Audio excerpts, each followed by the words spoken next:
आज एक कमाल की खबर सुनने को मिली है। दरअसल भारत की एक कंपनी एक ग्लोबल लेवल की ऑटो कंपनी को खरीदने जा रही है।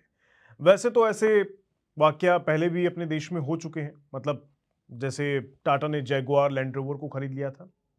कुछ वैसा सा ही अब एक और ग्लोबल कंपनी के साथ होने जा रहा है। क्या आप गैस कर सकते हैं कि वो कौन सी कंपनी होगी जो इस बार ये कारनामा करने जा रही है अपने भारत वाली? नहीं जानते? चलिए मैं बता देता हूँ, ज़्यादा सस्पेंस में नहीं रखूँगा आपको। मैं बात कर रहा हूँ दुनिया की सबसे बड़ी कार कंपनी में से एक वॉक्सवैगन की, जो अपना भारतीय कारोबार भारत की स्टील कंपनी जेएसडब्ल्यू ग्रुप को बेचने जा रही है, जिसको सज्जन जिंदल जी का समूह संभालता है। उनको ये कंपनी बेचने वाले हैं। अब सवाल ये है कि आखिर वॉक्सवैगन जो इतनी बड़ी ग्लोबल कंपनी है, वो भारत में अपनी हिस्सेदारी बेचने की नौबत तक क्यों पहुंच गई है? आज की वीडियो में हम इसी पूरे मुद्दे को आसान भाषा में समझने की कोशिश करेंगे। साथ ही ये भी जानेंगे कि वॉक्सवैगन के भारतीय कारोबार में क्या-क्या आता है, मतलब कौन से ब्रांड्स आते हैं। तो चलिए शुरू करते हैं आज की वीडियो। तो पहले बात खबर की कर लेते हैं। रिपोर्ट्स के मुताबिक जेएसडब्ल्यू ग्रुप और वॉक्सवैगन एजी के बीच बातचीत अंतिम चरण में पहुंच चुकी है। ऐसी खबरें सामने आ रही है। खबर यह भी है कि JSW Skoda auto Volkswagen India में बड़ी हिस्सेदारी खरीदना चाहती है। कुछ रिपोर्ट्स तो यहां तक कह रही हैं कि जेएसडब्ल्यू मेजोरिटी स्टेक यानी 50% से ज्यादा हिस्सेदारी लेने की कोशिश कर रही है। हालांकि अभी तक दोनों कंपनियों की तरफ से कोई आधिकारिक घोषणा नहीं हुई है, लेकिन अगर ये डील हो जाती है तो ये भारत के ऑटो सेक्टर की सबसे बड़ी स्ट्रैटेजिक डील्स में से एक होगी। अब ये समझते हैं कि स्कोडा ऑटो वॉक्सवैगन इंडिया आखिर है क्या। बहुत से लोगों को लगता है कि वॉक्सवैगन और स्कोडा अलग अलग कंपनियां हैं, लेकिन ऐसा नहीं है। भारत में इन दोनों का बिजनेस एक ही कंपनी संभालती है, जिसका नाम है Skoda auto Volkswagen India private limited. यही कंपनी भारत में वॉक्सवैगन, स्कोडा, ऑडी, लैम्बोर्गिनी और पोर्श जैसे ब्रांड्स के मैन्युफैक्चरिंग, सेल्स और डिस्ट्रीब्यूशन का काम संभालती है। यानी जेएसडब्ल्यू अगर इस कंपनी में हिस्सेदारी खरीदता है तो उसे सिर्फ वॉक्सवैगन नहीं मिलेगी, बल्कि कई प्रीमियम ब्रांड्स के भारतीय ऑपरेशंस तक पहुंचने की पहुंच मिल जाएगी। अब सवाल उठता है कि आखिर वॉक्सवैगन अपनी हिस्सेदारी क्यों बेचना चाहती है? क्या कंपनी घाटे में चल रही है? इसका जवाब थोड़ा सा लंबा है, मतलब आसान नहीं है। देखिए, वॉक्सवैगन करीब 2 दशक से भारत में मौजूद है, लेकिन अगर भारतीय कार बाजार की बात की जाए तो यहां Maruti Suzuki, Hyundai, Tata Motors और महिंद्रा जैसी कंपनियों का दबदबा है। वॉक्सवैगन और स्कोडा अच्छी कारें बनाने के बावजूद मार्केट शेयर में कभी भी बड़ी छलांग नहीं लगा पाए हैं। भारत का पैसेंजर व्हीकल मार्केट हर साल तेजी से बढ़ता जा रहा है, लेकिन वॉक्सवैगन ग्रुप की हिस्सेदारी अभी भी काफी सीमित है। दूसरी तरफ इलेक्ट्रिक व्हीकल्स, हाइब्रिड टेक्नोलॉजी और नई फैक्ट्री लगाने के लिए अरबों डॉलर के निवेश की जरूरत है। ऐसे में वॉक्सवैगन अब भारत में अकेले पैसा लगाने के बजाय किसी मजबूत भारतीय पार्टनर के साथ आगे बढ़ना चाहती है, और इसीलिए जेएसडब्ल्यू ग्रुप की एंट्री की संभावना बन रही है। ज्यादातर लोग जेएसडब्ल्यू को सिर्फ एक स्टील कंपनी के रूप में जानते हैं, लेकिन पिछले कुछ वर्षों में सज्जन जिंदल का जेएसडब्ल्यू ग्रुप लगातार ऑटो सेक्टर में अपनी मौजूदगी बढ़ाता चला जा रहा है। सबसे पहले जेएसडब्ल्यू ने एमजी मोटर इंडिया में बड़ी हिस्सेदारी खरीदी। आज एमजी मोटर इंडिया का नाम ही बदलकर जेएसडब्ल्यू एमजी मोटर इंडिया हो चुका है। कंपनी इलेक्ट्रिक व्हीकल पर बड़ा दाव भी लगा रही है। विंडसर ईवी से लेकर कॉमेट ईवी और साइबर स्ट्रेयर जैसी गाड़ियों के जरिए जेएसडब्ल्यू भारतीय ईवी मार्केट में अपनी पहचान बना रही है। यानी अगर वॉक्सवैगन इंडिया में भी जेएसडब्ल्यू की एंट्री हो जाती है तो कंपनी के पास दो बड़े प्लेटफॉर्म होंगे। एक तरफ एमजी मोटर और दूसरी तरफ वॉक्सवैगन ग्रुप के ब्रांड्स। ये किसी भी भारतीय बिजनेस ग्रुप के लिए बहुत बड़ी उपलब्धि होगी।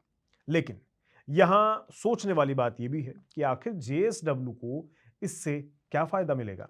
देखिए, दुनिया की बड़ी ऑटो कंपनीज के पास सिर्फ कारें नहीं होती हैं, उनके पास होती है टेक्नोलॉजी।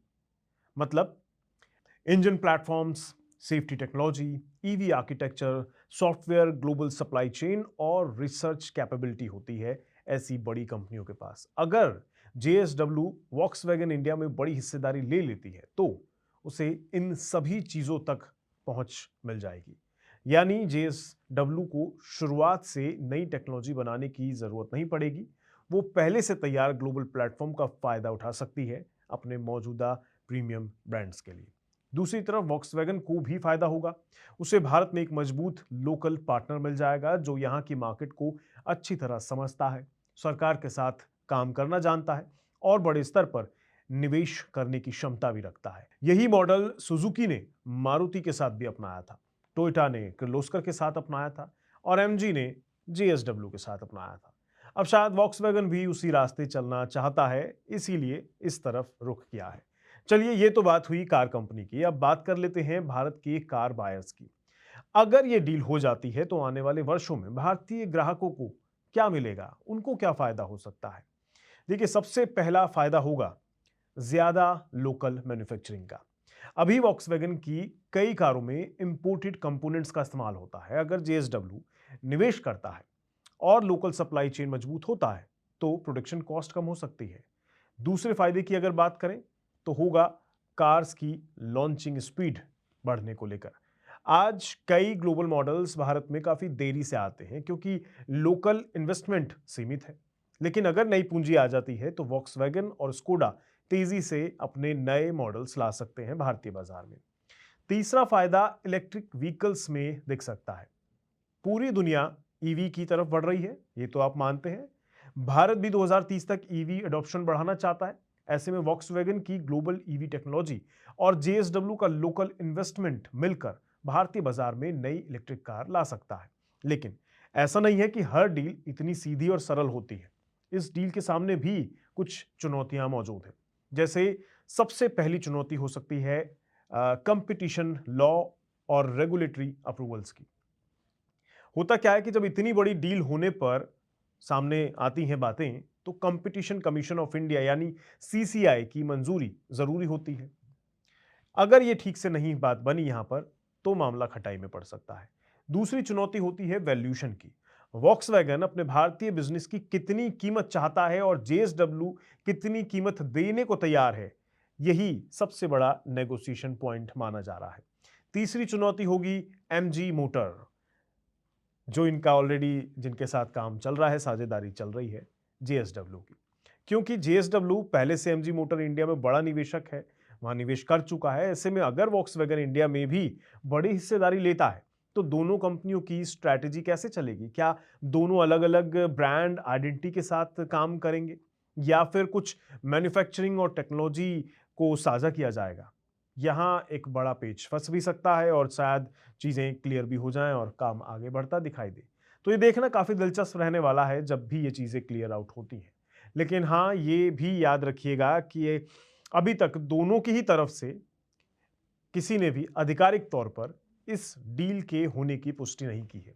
बस मीडिया रिपोर्ट्स में अभी तक ये कहा जा रहा है कि बातचीत काफ़ी आगे बढ़ चुकी है और जल्द इस पर फैसला हो सकता है। लेकिन वैल्यूएशन, शेयर होल्डिंग पैटर्न और इन्वेस्टमेंट स्ट्रक्चर जैसे कई मुद्दों पर अभी भी अंतिम सहमति बननी बाकी है। इसलिए फिलहाल इसे कंफर्म्ड डील नहीं कहा जा सकता बल्कि एडवांस्ड नेगोशिएशन कहना ज्यादा सही रहेगा। लेकिन अगर आने वाले दिनों में ये डील पूरी हो जाती है तो इसका असर सिर्फ जेएसडब्ल्यू या वॉक्सवैगन तक सीमित नहीं रहेगा, ये पूरे भारतीय ऑटो सेक्टर के लिए एक बड़ा मोड़ साबित हो सकता है।